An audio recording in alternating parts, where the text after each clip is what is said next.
9th பாசுரம் தூமணி மாடத்து சுற்றும் விளக்கெரிய இன் ஹபீர் கல்யாண். தூமணி மாடத்து சுற்றும் விளக்கெரிய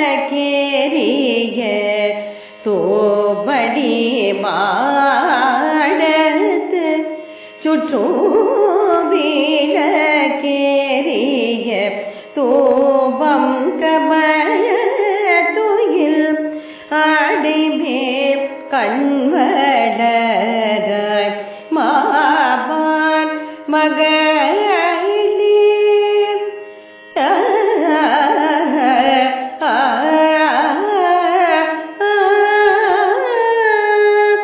மாபான் மகளே மணிக்கதவம் தாட்டிரவாய் மாபி அவளை எழுப்பீரோ உன் மகள்தான் கோபையோ அன்றி செவிடோ ஆனந்தரோ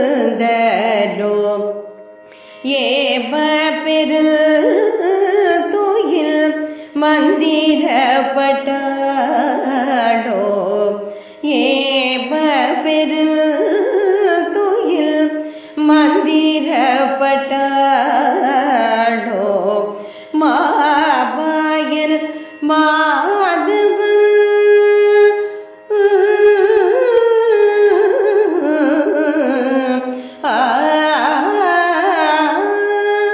மாபாயன் மாதவன் வைகுந்தகின்ற நாமம் பலவும் நபின்றேனோ ரெம்பாய்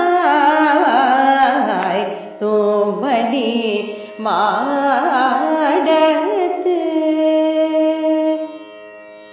So in this pasuram, Andal awakes a gopi who is referred to her as uncle's daughter. That rich beautiful gopi has beautified her place with precious gems, and that gopi has lighted lamp throughout the place, and that reflection of pure gems make the whole place glitter.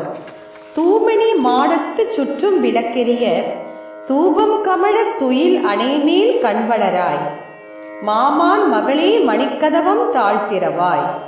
You enjoy the sweet fragrance of the incense and sleeping soundly on the soft bed. Please come and open the door. Since the doors are ornamented with gems, we are unable to open it. Mamir avale elipiro un magaltan. And she, Andal, is appealing to Gopi's mother to wake her up. She wants her to open the beautiful ornamented door.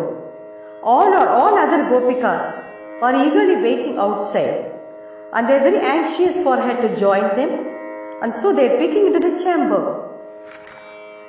ஊமையோ அன்றி செவிடோ அனந்தலோ ஏம பெருந்துயில் மந்திரப்பட்டாளோ. Oh, mommy, is your daughter deaf or dumb? Is she so exhausted? Is she bound by spell to sleep for long hours that she is unable to hear our call? Now, Andal, give solution to this sleeping addiction. Now, மாமாயன் மாதவன் வைகுந்தன் என்றென்று நாமம் பலவும் நவின்றேனோ ரெம்பாவாய். So, Andal asked her friend to chant various namas of Lord Mahavishnu. Mamayan, he who is a magician. Madhavan, who is husband of Mahalakshmi.